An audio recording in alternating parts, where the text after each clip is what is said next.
Okay so students, आज हम endocrine physiology में नेक्स्ट चैप्टर पढ़ेंगे जो कि इंसुलिन रिलेटेड है। ये इंपॉर्टेंट है क्योंकि यहाँ से क्वेश्चंस आते हैं, ठीक है जी। और मुश्किल बिल्कुल भी नहीं है इसमें। हमने 2 3 4 5 बल्कि 7 8 ड्रग्स जो है वो आप लोगों ने पढ़नी है और उनके मैकेनिज्म ऑफ एक्शंस को समझना है, ठीक है जी।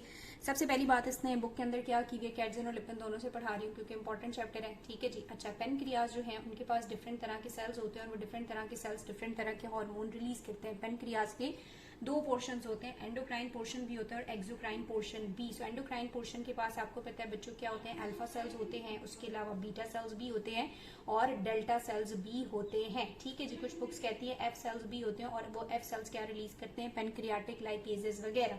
ये जो अल्फा सेल्स हैं, आप सबको पता है इन अल्फा सेल्स का क्या काम है, ग्लूकागॉन बनाना। और ग्लूकागॉन आपकी बॉडी में करता क्या है, ये ग्लूकोज को कम करता है कि ज्यादा करता है, ठीक है।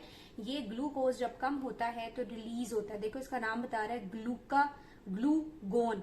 जब ग्लूकोज गोन हो चुका है, जा चुका हुआ है, कम हो गया है तो ये रिलीज होता है और इसकी कोशिश ये होती है कि ग्लूकोज के लेवल्स को बढ़ाया जा सके, मेंटेन किया जा सके, ठीक है।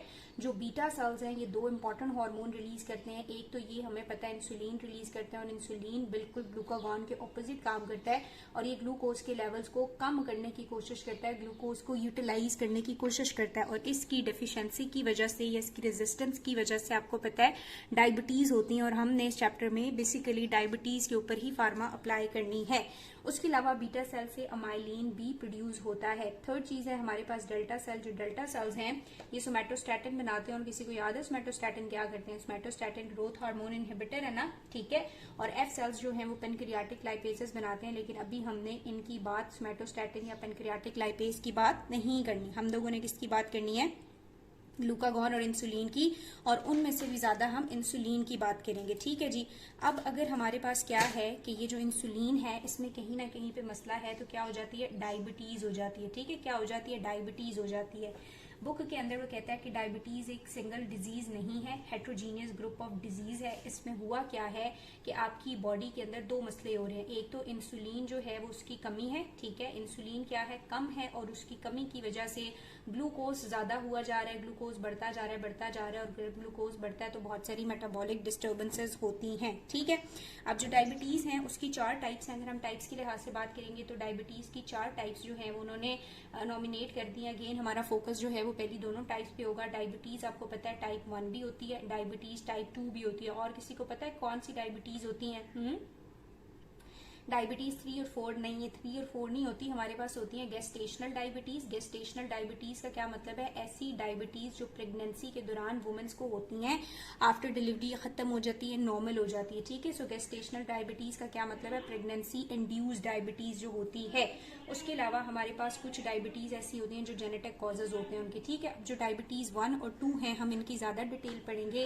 अब थोड़ी सी बात करते हैं यहाँ पे कि 1 और 2 से क्या मुराद और फिर इनकी ट्रीटमेंट स्ट्रेटेजीज के बारे में बात करेंगे। यहाँ पे देख लेते हैं कि जो हमारे पास टाइप 1 डायबिटीज है वो क्यों होती है और टाइप 2 क्यों होती है। थोड़ा बहुत तो आप लोगों को कॉन्सेप्ट होगा ना कि टाइप 1 डायबिटीज क्यों होती है, इसका कॉज क्या है। असल में जो टाइप 1 है वो ज्यादा होती है बच्चों के अंदर, चिल्ड्रंस के अंदर, ठीक है, और एडोलेसेंस में, सही है, यानी यही 19-20 साल, 20-25 साल, ठीक है।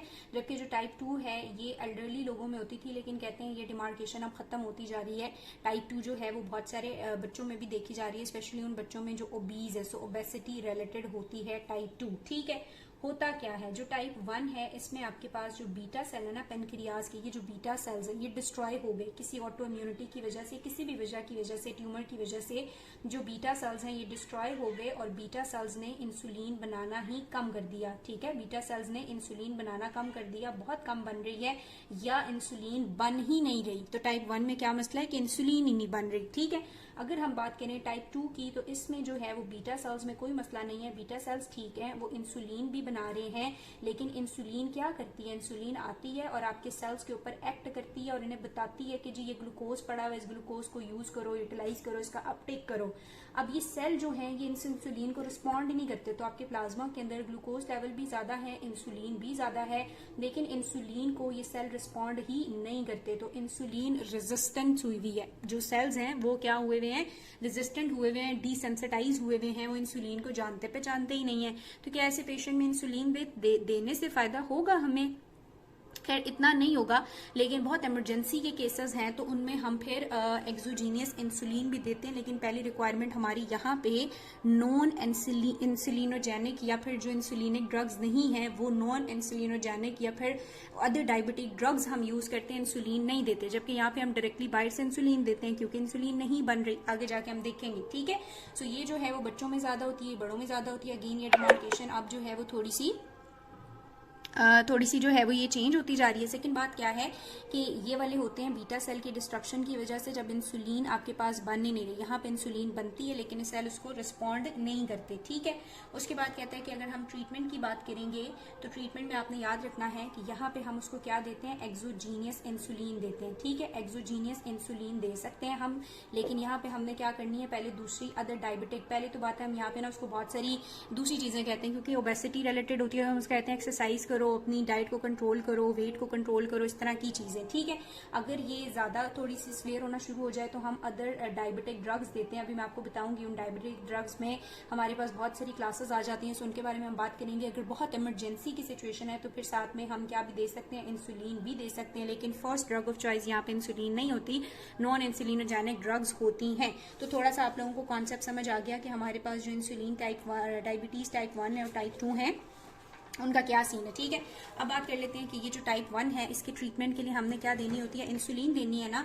सो हम इंसुलिन की और जो इंसुलिन के एनालॉग है उनकी बात करेंगे पहले कि जो इंसुलिन है या फिर इसके एनालॉग है ये असल में बेसिकली होते क्या हैं, किस तरह से काम करते हैं, क्या इनका मैकेनिज्म ऑफ एक्शन है और क्या इनके एडवर्स इफेक्ट है। असल में ये जो इंसुलिन या इसके एनालॉग जो हमने बाहर से इंसुलिन हार्मोन देना एक्सोजीनियस में, वो कहता है ये आपको पता है कि ये क्या है, ये एक पॉलीपेप्टाइड हार्मोन होता है। ठीक है, क्या है, पॉलीपेप्टाइड हार्मोन है। और इस पॉलीपेप्टाइड हार्मोन की दो चेन्स होती है ना, अल्फा और बीटा चेन्स होती हैं। अल्फा चेन के अंदर कितने अमाइनो एसिड्स होते हैं, 31, और बीटा चेन के अंदर कितने अमाइनो एसिड्स होते हैं, 20, पता नहीं शायद वाले तो ठीक है, लेकिन होते हैं कोई 51 या कुछ इस तरह के अमाइनो एसिड्स होते हैं इंसुलिन की चेन के अंदर, अल्फा बीटा चेन होती हैं इसमें। अगर आपको थोड़ी सी इसकी सिंथेसिस याद हो जो बॉडी के अंदर होती है, तो बॉडी के अंदर हमारे पास पहले प्री प्रो इंसुलिन बनता था। ठीक है, फिर ये प्री प्रो इंसुलिन किसमें कन्वर्ट होता है, प्रो इंसुलिन में, और ये प्रो इंसुलिन फिर कन्वर्ट होता था किसमें, इंसुलिन में। ये insulin along with C peptide जो है वेसिकल में पैक होता था और अपॉन स्टिमुलस ये रिलीज होता है। अब ये रिलीज कैसे होता है मैं आपको समझाती हूँ, लेकिन अपॉन स्टिमुलस जब ये रिलीज होता है इंसुलिन, तो ये इंसुलिन डिफरेंट तरह के काम करता है। ठीक है, अब ये जो सी पेप्टाइड इसके साथ रिलीज होता है, इसकी क्या सिग्निफिकेंस है, तो इंसुलिन जो है इसकी बहुत जल्दी मेटाबॉलिज्म हो जाता है, एलिमिनेशन हो जाती है, तो इसको मेजर करना पॉसिबल नहीं होता। लेकिन जो सी पेप्टाइड है इनका ड्यूरेशन ज्यादा होता है, सो जितना इंसुलिन रिलीज होता है उतना सी पेप्टाइड भी रिलीज होता है। सो सी पेप्टाइड को मेजर करके हम इंसुलिन की कंसंट्रेशन के बारे में अंदाजा लगा सकते हैं या उसको डायग्नोज कर सकते हैं। ठीक है, तो ये नॉर्मली जो इंसुलिन बनता है, और अगर इंसुलिन का जो एनालॉग हम बाहर से दे रहे हैं तो उसको कैसे सिंथेसाइज किया जाता है, यूजिंग डीएनए रिकॉम्बिनेंट टेक्नोलॉजी। ठीक है, बैक्टीरिया से with the help of DNA recombinant technology use करके एक्सोजीनियस इंसुलिन बनाया जाता है और उसे दिया जाता है। ठीक है, अब नेचुरल जो इंसुलिन है वो कैसे रिलीज हो रहा है इसके बारे में भी उसने थोड़ी बात की हुई है। नेचुरल इंसुलिन के रिलीज का आपको पहले भी पता होगा, थोड़ा सा मैं भी बता देती हूँ कि जैसे ही हमारे पास क्या है, ये हमारा जीआईटी ट्रैक है और हमने कोई ऐसा खाना खा लिया जिसमें बहुत ज्यादा ग्लूकोज था। ठीक है, अब जीआईटी ट्रैक से जब बहुत ज्यादा ग्लूकोज जो है वो ब्लड के अंदर आता है, तो ये ग्लूकोज क्या करता है, ये जो पेनक्रियाटिक सेल है, बीटा सेल है, यहाँ पे होते हैं हमारे पास GLUT2। इन GLUT2 की मदद से ये ग्लूकोज अंदर जाता है। जैसे ही ग्लूकोज अंदर जाता है इसके ऊपर ग्लूकोकाइनेज एक्ट करती है, ग्लूकोज 6 फॉस्फेट में कन्वर्ट हो जाता है। ठीक है, ये ग्लूकोज 6 फॉस्फेट से ग्लूकोज 6 फ्रुक्टोज में, ग्लूकोज 1,6 फ्रुक्टोज में वगैरह वगैरह पूरा वो ग्लाइकोलिसिस का पाथवे चलता है और किसमें कन्वर्ट हो जाता है, पायरुवेट में। ठीक है, अब ये पायरुवेट आगे से किसमें कन्वर्ट होता है, एसिटिक एसिड में, और एसिटिक एसिड किसको एंटर करता है, टीसीए को, और जब टीसीए को एंटर करता है तो आपके पास क्या बनती है, एटीपी। नेट रिजल्ट क्या आया कि ग्लूकोज जो है वो GLUT2 की मदद से एक बीटा सेल के अंदर जाता है और वहां पे विद द हेल्प ऑफ या मतलब जाके टीसीए साइकिल के अंदर जाके क्या बनाता है, एटीपी बना देता है। नॉर्मली यहाँ पे सेल्स होते हैं, यहाँ पे चैनल्स होते हैं, इन्हें हम कहते हैं potassium ATP dependent potassium channels. ठीक है, अब हुआ क्या कि इसमें से नॉर्मली क्या हो रहा होता है, पोटाशियम बाहर जा रहा होता है, पोटाशियम एक पॉजिटिव आयन है। जब एटीपी बनते हैं तो ये एटीपी क्या करते हैं, इन पोटाशियम चैनल्स को ब्लॉक कर देते हैं। क्या करते हैं, पोटाशियम चैनल्स को एटीपी ब्लॉक कर देते हैं। अब ये पॉजिटिव आयन बाहर नहीं जा रहा, पॉजिटिव आयन जब अंदर रहता है तो अंदर क्या होना शुरू हो जाती है, डीपोलराइजेशन और थ्रेशोल्ड राइज होता है। ठीक है, जैसे ही थ्रेशोल्ड राइज होता है इस पोटाशियम की अंदर रहने की वजह से, तो आपके पास यहाँ पे बच्चों कैल्शियम चैनल्स खुल जाते हैं। कैल्शियम जैसे ही अंदर आता है तो हमारे पास क्या होना शुरू हो जाता है, इंसुलिन बाहर चला जाता है। ठीक है, इंसुलिन क्या चला जाता है बाहर। बहुत सारे हार्मोन से, न्यूरोपेप्टाइड से हमने कहा था, हमें नहीं पता क्या होता है, लेकिन कैल्शियम अंदर आता है और उनकी एक्सोसाइटोसिस होना शुरू हो जाती है। तो जैसे ही कैल्शियम अंदर आता है तो इंसुलिन जो है अलॉन्ग विद सी पेप्टाइड जो पैक हुआ था, इसकी एक्सोसाइटोसिस हो जाती है। अब थोड़ा सा मुश्किल अगर लगा है तो बस इतना समझ लो कि ग्लूकोज आता है और ग्लूकोज की वजह से क्या बनता है, एटीपी बनता है। एटीपी क्या करता है, पोटेशियम चैनल्स को ब्लॉक करता है। पोटेशियम चैनल ब्लॉक होते हैं तो पोटेशियम अंदर रहता है, अंदर पॉजिटिविटी बढ़ती है। पॉजिटिविटी की वजह से डीपोलराइजेशन होती है। डीपोलराइजेशन की वजह से कैल्शियम आता है और कैल्शियम की वजह से हमारे पास क्या होना शुरू हो जाता है, इंसुलिन ई फ्लक्स शुरू हो जाता है। इंसुलिन जो है वो बाहर जाना शुरू कर देती है। तो ये नॉर्मली इंसुलिन का बीटा सेल से रिलीज हो रहा है। कैटजन के अंदर भी इसको एक्सप्लेन किया हुआ इन्होंने। ठीक है, अब दूसरी बात ये है कि अगर इंसुलिन रिलीज हो गया तो इसके क्या इफेक्ट्स हैं, और बाहर से भी अगर हमने इंसुलिन दिया हुआ है तो ये क्या काम करता है यार, क्या काम करता है। इंसुलिन जो है उसकी कोशिश होती है कि जितना भी ग्लूकोज है इसको यूटिलाइज कराया जाए। ठीक है, तो इंसुलिन क्या करता है, लिवर के ऊपर एक्ट करता है और लिवर में जितना भी ग्लूकोज होता है उसको कन्वर्ट कराना शुरू कर देता है। किसमें, ग्लाइकोजन में। किसमें कन्वर्ट कराता है, ग्लाइकोजन में। अब ये जो ग्लाइकोजन में कन्वर्जन है ये उसके ग्लाइकोजन के जो पाथवे है उसके एंजाइम्स को एनहांस करके करता है। ठीक है, ग्लूकोज को पहले अंदर ट्रैप करने के लिए, लिवर के अंदर ट्रैप करने के लिए ग्लूकोज काइनेज के लेवल बढ़ाता है, पायरुवेट काइनेज के लेवल बढ़ते हैं, फॉस्फोफ्रुक्टोज के लेवल बढ़ते हैं, ताकि ज्यादा से ज्यादा ग्लूकोज जो है वो टीसीए में एंटर करे, वहां पे यूटिलाइज हो और अमाइनो एसिड्स और प्रोटीन्स बनते जाएं और बाकी ग्लूकोज जो है वो कहाँ चला जाए, ग्लाइकोजन में कन्वर्ट होना शुरू हो जाए। दूसरी बात ये है कि ये प्रोटीन के कैटाबॉलिज्म को भी कम करता है और प्रोटीन की सिंथेसिस को एनहांस करता है। प्रोटीन की सिंथेसिस को कैसे एनहांस करता है, ग्लूकोज जब एंटर करता है टीसीए में और आगे बनता है एसिटिक एसिड, और एसिटिक एसिड से ऑक्सैलो एसीटेट, तो एक्सैलो एसीटेट से आगे क्या बनना शुरू होते हैं, अमाइनो एसिड एंड प्रोटीन्स। ठीक है, तो प्रोटीन सिंथेसिस को एनहांस करता है, कैटाबॉलिज्म को कम करता है, सेम एज ये टैग की सिंथेसिस को भी एनहांस कर देता है। अब मैं यहाँ बहुत डिटेल में नहीं जाऊंगी कि टैग ये कैसे सिंथेसाइज करता है, ये सारे मेटाबॉलिज्म आपने बायोकेमिस्ट्री में पढ़े हुए हैं। स्केलेटल मसल्स के ऊपर भी अगर बात करेंगे तो ये तो लिवर के ऊपर इफेक्ट हो गई, स्केलेटल मसल्स में भी सेम ग्लूकोज की जो अपटेक है with the help of GLUT4 बढ़ाता है और स्केलेटल मसल में ग्लूकोज को किसमें कन्वर्ट करना शुरू कर देता है, ग्लाइकोजन में, और टैग की सिंथेसिस जो है वहां पे भी स्टार्ट कराता है। और एडिपोज टिश्यू में भी सेम टैग की स्टोरेज करता है और लाइपोलिसिस को कम करता है। तो ये हमारे पास इंसुलिन के क्या है, इफेक्ट्स हैं। किसी भी तरीकों से, चाहे ग्लूकोज से ग्लाइकोजन बनता है तो बनाता है, ग्लूकोज से प्रोटीन्स बनते हैं तो बनाता है, ग्लूकोज से टैग बनता है तो टैग बनवाता रहता है प्रोटीन, और टैग को कहता है तुम डिग्रेड ना होना। तो ये एंडोजीनियस इंसुलिन, या अगर हम बाहर से देंगे तो वो इस तरह से इंसुलिन के ग्लूकोज के लेवल्स को कम करने की कोशिश करता है। अब इसके फार्माकोकिनेटिक फीचर्स में उन्होंने एक्सप्लेन किया हुआ है कि जो एक्सोजीनियस इंसुलिन आप देंगे वो इंसुलिन कैसे बनता है, मैंने अभी बताया रिकम्बिनेंट टेक्नोलॉजी से। ठीक है, रिकम्बिनेंट टेक्नोलॉजी से बनता है। दूसरी इंपॉर्टेंट चीज ये है कि इसका जो ऑनसेट है और इसका जो ड्यूरेशन है ना वो वेरी करता है, और इसके ऑनसेट और ड्यूरेशन की बेस पे इसकी जो प्रिपरेशंस है उनको 4 टाइप्स में डिवाइड किया हुआ है। एक हमारे पास रैपिडली एक्टिंग प्रिपरेशन है इसकी, दूसरे नंबर पे हमारे पास इसकी स्लो एक्टिंग ड्रग्स आ जाएंगी, स्लो एक्टिंग इंसुलिन एगनिस्ट आ जाएंगे, फिर थर्ड में हमारे पास इंटरमीडिएट एक्टिंग है और लॉन्ग एक्टिंग। अब ये चारों मैं अभी आपके साथ डिस्कस करती हूँ। ठीक है, उसके बाद इंपॉर्टेंट चीज जो यहाँ से है वो आपने याद रखनी है रूट के लिहाज से। अब मुझे बताओ कि क्या इंसुलिन को हम ओरली दे सकते हैं, इंसुलिन है क्या, एक पेप्टाइड है। पेप्टाइड का क्या मतलब है, एक प्रोटीन है। प्रोटीन जब जाता है तो आपकी जीआईटी ट्रैक में कौन होते हैं, वो पेप्सिन और ट्रिप्सिन, तो वो तो सारे प्रोटीन को डिग्रेड कर देंगे। तो ओरल पाथवे से इंसुलिन नहीं दिया जा सकता। इसके लिए मोस्ट प्रेफर्ड जो रूट है वो सबक्यूटेनियस है। ठीक है, इजीली सेल्फ एडमिनिस्टर्ड होता है, सबक्यूटेनियसली इंसुलिन का इंजेक्शन जो है वो लगा लेते हैं, क्योंकि टाइप 1 डायबिटीज के पेशेंट को ये लगाना पड़ता है दिन में 2 बार या 3 बार, तो सबक्यूटेनियसली इंजेक्ट करना आसान है। दैट्स वाई वो क्या करते हैं, इसका जो ज्यादा इंपॉर्टेंट रूट है या कॉमन है वो सबक्यूटेनियस है। और लेकिन अगर इमरजेंसी की सिचुएशन हो तो आपने याद रखना है इमरजेंसी में हम इसको इंट्रावीनियसली देते हैं। ठीक है, इमरजेंसी में क्या करते हैं, इंट्रावीनियसली देते हैं।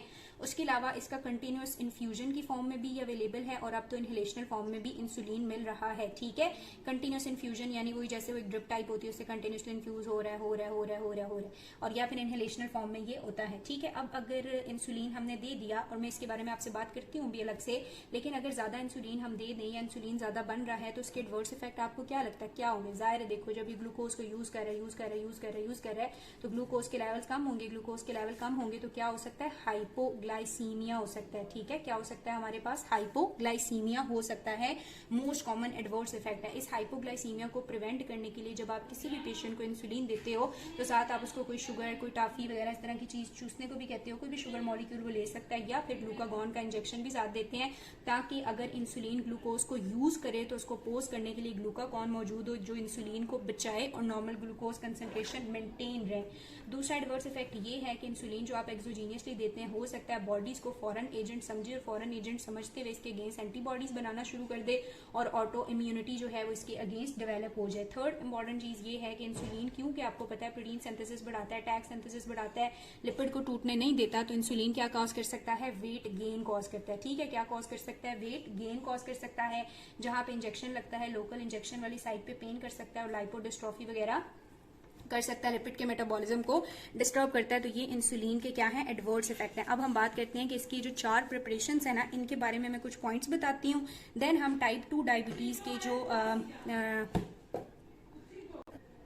हाँ जी, तो हम लाइट ले आए हैं। अच्छा, फिर उसके बाद क्या होगा कि मैं आपको, ये तो टाइप 1 के लिए हम इंसुलिन और इंसुलिन का एनालॉग देते हैं ना, तो हम इकट्ठे बात करते जा रहे हैं कि इंसुलिन या इंसुलिन का एनालॉग देंगे तो क्या उनके फार्माकोकिनेटिक फीचर है, क्या उनके एडवर्स इफेक्ट है। इसके बाद जो टाइप 2 के लिए हमने नॉन इंसुलिनोजेनिक ड्रग्स या एंटी डायबिटिक ड्रग्स यूज करनी होती हैं, उनके बारे में मैं आपको बताऊंगी। सो अब बात कर लेते हैं कि इसकी जो 4 प्रिपरेशन है, इसके अंदर कौन सी ड्रग्स आती हैं और उनकी क्या सिग्निफिकेंस है। ठीक है, तो सबसे पहले जो है वो हमारे पास क्या आ जाती है, रैपिड एक्टिंग ड्रग्स आ जाती हैं। ठीक है, रैपिड एक्टिंग इंसुलिनिक ड्रग्स आ जाती है। रैपिड एक्टिंग इंसुलिन होगा या ड्रग की फॉर्म में अगर ये होगा तो ये कौन सा है और ये क्या क्या करता है। तो कहता है जो रैपिडली एक्टिंग ड्रग्स हैं, इसमें हमारे पास 3 उन्होंने ड्रग्स बताई दी हैं। एक हमारे पास लेस्पेरो इंसुलिन है, एस्पार्ट है और ग्लूलिसाइन है। ठीक है, कौन सी है, लेस्पेरो, एस्पार्ट और ग्लूलिसीन। ठीक है, ग्लूलाइसिन या ग्लूलाइसिन, ये क्या करती हैं, ये बहुत रैपिड एक्टिंग है, इनका रैपिड ऑनसेट होता है। अब एक बात आपने याद रखनी है कि हमें जो इंसुलिन चाहिए होता है ना, 2 फॉर्म में चाहिए।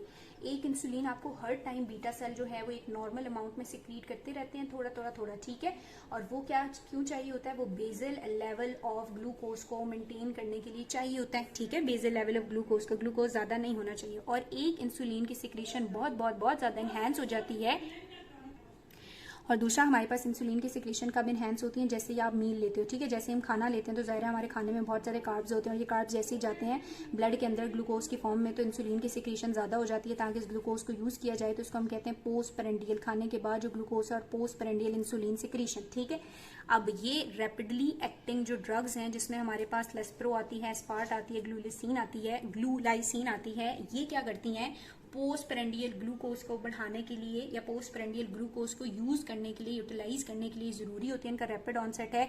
हम क्या करते हैं कि बिफोर मील, खाने से तकरीबन 15 मिनट पहले हम इन ड्रग्स को दे देते हैं। जब हम ये ड्रग्स दे देते हैं खाने से 15 मिनट पहले, तो तकरीबन 30 से 90 मिनट्स के अंदर ये क्या करती हैं, ये इंसुलिन के लेवल्स को बहुत ज्यादा, क्योंकि खुद इंसुलिन है ना, तो इंसुलिन या इनके लेवल जो हैं बहुत ज्यादा क्या हुए होंगे, प्लाज्मा में इनहेंस। अब हमने खाना ले लिया और खाने में हमारे पास बहुत सारा कार्ब्स था और ग्लूकोज था, तो ये ड्रग्स फौरन उस ग्लूकोज के ऊपर एक्ट करेंगे और उसे यूटिलाइज कर देंगी। इस तरह इस पेशेंट के अंदर हाइपरग्लाइसीमिया खाने के बाद नहीं होगा। नॉर्मली हमें हाइपरग्लाइसीमिया नहीं होता क्योंकि खाने के बाद क्या रिलीज हुआ हुआ होता है, इंसुलिन रिलीज होता है और वो हमारी ग्लूकोज को यूज कर लेता है। लेकिन जो पेशेंट डायबिटिक है, जो टाइप 1 है, उसमें तो इंसुलिन बनेगा ही नहीं। अब वो खाना तो नहीं छोड़ सकता बेचारा, वो खाना खाएगा तो खाने से पहले वो ड्रग ले लेगा ताकि जो गाने के अंदर ग्लूकोज होगा, उस ग्लूकोज को यूटिलाइज करने के लिए क्या हो, ये ड्रग काम करे। सो ये बड़ी रैपिडली एक्टिंग ड्रग्स होती हैं। बिफोर मील हम इन्हें देते हैं और ये किस ग्लूकोज को यूटिलाइज करती हैं, पोस्ट पेरेंडियल ग्लूकोज को। ठीक है, पोस्ट पेरेंडियल, खाने के बाद जो ग्लूकोज आया उसको क्या करती हैं, फौरन से पहले यूटिलाइज कर देती हैं। ठीक है, इनके लिए जो रूट है वो आपने सबक्यूटेनियस रूट ही यूज करना है, लेकिन इन्फ्यूजन की फॉर्म में भी दे सकते हैं और अगर कॉम्प्लिकेटेड डायबिटिक कीटोसिस है तो उस केस में भी हम ये दे सकते हैं। सेकंड पे हमारे पास आ जाती हैं शॉर्ट एक्टिंग इंसुलिनिक ड्रग्स जो हैं, उनमें कौन सी ड्रग है हमारे पास, इंसुलिन, रेगुलर इंसुलिन है। ठीक है, एक हो गई रैपिड एक्टिंग जो पोस्ट पेरेंडियली सबक्यूटेनियसली हम देते हैं और दूसरी हमारे पास क्या आ जाएंगी, शॉर्ट एक्टिंग। ये जो शॉर्ट एक्टिंग है इसमें क्या आती है, इसमें आती है ड्रग जिसे हम कहते हैं रेगुलर इंसुलिन। ठीक है, ये रेगुलर इंसुलिन जो है, इसके लिए एक इंपॉर्टेंट बात याद रखनी है कि जब इमरजेंसी की सिचुएशन हो, एकदम अगर उसका ग्लूकोज बहुत राइज हो गया, हाइपरग्लाइसीमिया हो गया, इमरजेंसी है, तो उस टाइम हम इंट्रावीनियसली क्या देते हैं, रेगुलर इंसुलिन देते हैं। सबक्यूटेनियसली भी इसको दूसरे रेगिमेंट्स वगैरह के साथ मिक्स करके मेंटेनेंस के लिए यूज किया जा सकता है। ये बड़ी शॉर्ट एक्टिंग है, सॉल्युबल होती है और इसको हम क्रिस्टलाइन जिंक इंसुलिन भी कहते हैं। ठीक है, पहले जो है वो इसको प्राइमरी पोस्ट पेरेंडियल ग्लूकोज को रिड्यूस करने के लिए ना प्राइमरी ड्रग ऑफ चॉइस जो है वो हमारे पास शॉर्ट एक्टिंग ये रेगुलर इंसुलिन थी। लेकिन ये शॉर्ट एक्टिंग क्या करती है, ये काम करती है या इसकी पीक वैल्यूज आती हैं तकरीबन 60 मिनट्स बाद या 1.5 आवर्स बाद। तो खाने से पहले ये दे के फिर 1 घंटा इंतजार करना पड़ता था, फिर पेशेंट को कहते थे कि खाना खाए, तो इसलिए इसको छोड़ दिया क्योंकि बहुत रैपिडली एक्टिंग है। विद इन 15 to 30 मिनट इनके लेवल राइज हो जाते हैं, अपनी पीक वैल्यू पे पहुंच जाती हैं और काम करना शुरू कर देती हैं। सो बिफोर मील या पोस्ट प्रेंडियल ग्लूकोज को कम करने के लिए अब रैपिडली एक्टिंग इंसुलिनिक ड्रग्स जो है इनको प्रेफर किया जाता है as compare to short acting regular insulin. Short acting regular insulin को इंट्रावीनियसली आपने देना है कब? इमरजेंसी की सिचुएशन में। थर्ड पे हमारे पास आ जाती है intermediate acting insulin. Intermediate acting insulin की बस एक ही बात है कि इसमें हमारे पास एक ड्रग आती है जिसे हम कहते हैं न्यूट्रल प्रोटामीन हॉजड्रॉन। ठीक है, इसको हम क्या कहते हैं? Neutral protamine Hagedorn. अब इसके अंदर किया हुआ क्या? इसके अंदर इन्होंने ये किया है कि यही जो रेगुलर इंसुलिन थी ना, ये रेगुलर इंसुलिन है, इस रेगुलर इंसुलिन के अंदर मिक्स किया जिंक को। किसको मिक्स किया? जिंक को। और साथ ही साथ इसी रेगुलर इंसुलिन के अंदर मिक्स करते हैं प्रोटामीन को। ठीक है, किसके अंदर जिंक को मिक्स करते हैं और प्रोटामीन को मिक्स करते हैं। जब इन तीनों चीजों को मिक्स कर देते हैं तो ये क्या बना देती हैं? कॉम्प्लेक्स बना देती हैं। अब ये जो कॉम्प्लेक्स है ये एक्सटेंडेड सोल्यूशन की टाइप बन गया है और ये आहिस्ता आहिस्ता आहिस्ता आहिस्ता आहिस्ता क्या करेगा? इंसुलिन, रेगुलर इंसुलिन को रिलीज करेगा बहुत आहिस्ता आहिस्ता आहिस्ता आहिस्ता रिलीज करता रहेगा करता रहेगा करता रहेगा करता रहेगा। इसका मतलब है ये हमें किसके लिए चाहिए? ये बेसल ग्लूकोज मेंटेन करने के लिए रिक्वायर्ड है। बेसल ग्लूकोज मेंटेनेंस जो है वो इसके थ्रू हो सकती है। ये दोनों पोस्ट प्रेंडियल क्योंकि एकदम से राइज होती हैं और काम करती हैं, जबकि इसकी स्लो रिलीज है, स्लो इसका काम करता है, डिलेड एब्जॉर्प्शन है, लॉन्गर ड्यूरेशन है। तो इसको हम किसके लिए यूज करते हैं? बेसल लेवल ग्लूकोज को मेंटेन करने के लिए टाइप 2 डायबिटीज के अंदर। और इसको हमेशा अपने सबक्यूटेनियस देना है, इंट्रावीनस रूट इसके लिए यूज नहीं होना। किसके लिए यूज होता है? ये बेसल लेवल ऑफ ग्लूकोज को मेंटेन करने के लिए इन डायबिटिक टाइप 2 पेशेंट हम इंटरमीडिएट एक्टिंग इंसुलिन यूज करते हैं, जो कि क्या है? न्यूट्रल प्रोटामीन हॉजड्रॉन है, जिसमें प्रोटामीन, रेगुलर इंसुलिन और जिंक का क्या होता है? कॉम्बिनेशन होता है। तो ये तीनों बातें आपको समझ आ गई कि रैपिड एक्टिंग में कौन है? लिस्प्रो है, एस्पार्टेट है, ग्लूलिसाइन है। ठीक है, शॉर्ट एक्टिंग में कौन है? रेगुलर इंसुलिन है जो इमरजेंसी में यूज होती है। पहले पोस्ट प्रेंडियल ग्लूकोज के लिए यूज होती थी, अब ये होती है। और अगर हमने बेसल ग्लूकोज लेवल को मेंटेन करना है तो उसके लिए हम क्या देंगे? एनपीएच देंगे। फोर्थ पे हमारे पास आखिरी आ जाती है लॉन्ग एक्टिंग। और लॉन्ग एक्टिंग में ना वो उसने इसको 3 टाइप्स में डिवाइड किया हुआ है फर्दर, मतलब 3 तरह की बताई हुई है जिन्हें हम यूज कर सकते हैं। ठीक है, अब ये जो लॉन्ग एक्टिंग ड्रग्स होती हैं, ये लॉन्ग एक्टिंग क्या करती हैं कि जैसे ही आप सबक्यूटेनियसली इनका इंजेक्शन देते हो ना, तो ये इंजेक्शन वाली साइड पे प्रेसिपिटेट हो जाती है। ठीक है, क्या होती है? प्रेसिपिटेट हो जाती है। और वो precipitation slowly slowly slowly insulin को रिलीज करती है। इसका मतलब है इसको भी बेसल लेवल ग्लूकोज के मेंटेन करने के लिए यूज किया जा सकता है। इसमें हमारे पास जो पहली टाइप उसने बताई दी है वो बताई दी है ग्लार्जीन या पता नहीं ग्लार्गीन। ठीक है, ग्लार्जीन या ग्लार्गीन के बारे में कह रहा है कि ये इंजेक्शन साइट पे प्रेसिपिटेट हो जाती है, स्लोली रिलीज होती रहती है, स्लो ऑनसेट है इसका, प्रोलॉन्ग हाइपोग्लाइसीमिक इफेक्ट ये प्रोवाइड करती है। कोई इसकी पीक वैल्यूज नहीं है। लिपिन के अंदर एक चार्ट बना हुआ है, मैं आपको दिखाऊंगी, उसमें दिखाया हुआ है कि ये जो गार्लिन है ये इस तरह से होती है। इसकी कोई ये नहीं है पीक पे पहुंचेगी, डिक्लाइन करेगी, नहीं। थ्रू आउट जो है ये आहिस्ता आहिस्ता आहिस्ता रिलीज होती रहती है। शॉर्ट स्लो एक्टिंग है लेकिन ड्यूरेशन बड़ा इसका लॉन्ग है और ये प्रोलॉन्ग हाइपोग्लाइसीमिक इफेक्ट देती है, यानी कि ग्लूकोज के लेवल्स को कम रखती है। ठीक है, बढ़ने नहीं देती, कोई पीक इसकी नहीं है। दूसरी जो है इसके अंदर हमारे पास आ जाती है इंसुलिन डेटेमर। ठीक है, इंसुलिन डेटेमर या बताइए डेटेमर। ये जो इंसुलिन डेटेमर है ये भी क्या करती है? ये फैटी एसिड साइड चेन के साथ कंबाइन हुई भी होती है, ये इंसुलिन के साथ आकर अटैच हो जाती है और लॉन्ग टर्म प्रॉपर्टीज है इसकी भी, स्लो स्लो स्लो डिसोसिएट होती रहती है प्रोटीन से और फिर ये भी लॉन्ग टर्म एक्शन परफॉर्म करती है, बेसल ग्लूकोज को मेंटेन करती है। थर्ड जो है वो हमारे पास इसमें आ जाती है डी ग्लूडेक्ट। ये डी ग्लूडेक्ट जो है आपने याद रखना है, लॉन्ग एक्टिंग में सबसे लॉन्गेस्ट ड्यूरेशन ऑफ एक्शन किसका है? डी ग्लूडेक्ट का। ये भी स्लो रिलीजर है और अगेन बेसल लेवल मेंटेन करती हैं, सबक्यूटेनियसली हम इनको देते हैं। इसके बाद आपको ये इंसुलिन वाली बात समझ आ गई जो डायबिटीज टाइप 1 में हमने की कि टाइप 1 को यूज करने के लिए, ट्रीट करने के लिए हम क्या यूज करते हैं? इंसुलिन यूज करते हैं, इंसुलिन के एनालॉग यूज करते हैं। हमने नॉर्मल इंसुलिन की भी बात की, उसके रिलीज की भी बात की, एक्शन की भी बात की, और जो हमने एक्सोजीनियसली देनी है वो किस प्रिपरेशन से देनी है, किस रूट के थ्रू देनी है और कौन कौन सी तरह की है। रैपिड एक्टिंग है जो हमें पोस्ट प्रेंडियल देनी है, इंटरमीडिएट शॉर्ट एक्टिंग है जो पहले पोस्ट प्रेंडियल ही दी जाती थी लेकिन अब इमरजेंसी में देते हैं। और बाकी जो दोनों हैं इंटरमीडिएट और लॉन्ग एक्टिंग जिसमें गार्लिन आता है, इंसुलिन डेटेमर आता है और डी ग्लूडेक आता है, ये हम यूज करते हैं किसके लिए? बेसल लेवल ऑफ ग्लूकोज को मेंटेन करने के लिए। इसके बाद कहते हैं कि आप जो है वो डायबिटीज टाइप 1 के पेशेंट को कॉम्बिनेशन भी दे सकते हो। आप उसको 70% जो है वो एनपीएच भी दे सकते हो और 30% साथ में क्या दे सकते हो? इंसुलिन रेगुलर दे सकते हो, या दोनों का 50-50% भी दे सकते हो। तो डिपेंड करेगा पेशेंट की कंडीशन पे और उसकी मतलब सिचुएशन पे कि इमरजेंसी है या नहीं, उसके मुताबिक हम इसको देंगे। ठीक है, तो ये बात होगी किसकी? डायबिटीज टाइप 1 के पेशेंट की। अब हमने बात करनी है किसके? कि जिसको डायबिटीज टाइप 2 है उसको हमने क्या देना है। तो मैंने ऑलरेडी बताया कि जो डायबिटीज टाइप 2 का पेशेंट होता है इसमें इंसुलिन बनता है लेकिन लेकिन इंसुलिन जो है वो काम नहीं कर रहा, इंसुलिन की लिए रेजिस्टेंस डेवलप हुई हुई है, सेंसिटिविटी कम है। तो ऐसे पेशेंट को पहले तो हम उसकी लाइफस्टाइल को मॉडिफाई करने की कोशिश करते हैं, उसको कहते हैं डाइट को कंट्रोल करो, एक्सरसाइज करो, और साथ में फिर ओरल एंटी डायबिटिक ड्रग्स देंगे जो डिफरेंट सब क्लासेस की हैं। हाँ, अगर वो काम नहीं करेंगे फिर हम बाहर से इंसुलिन भी देना शुरू कर देंगे, लेकिन पहली कोशिश हमारी ये होगी कि जो बॉडी का ही इंसुलिन है वही काम करना स्टार्ट कर दे। वो कैसे काम करना स्टार्ट कर दे, उसके लिए हमारे पास डिफरेंट तरह की ड्रग्स हैं, कोई 5-6 क्लासेस हैं जो मैं आपको नेक्स्ट वीडियो के अंदर बताती हूँ।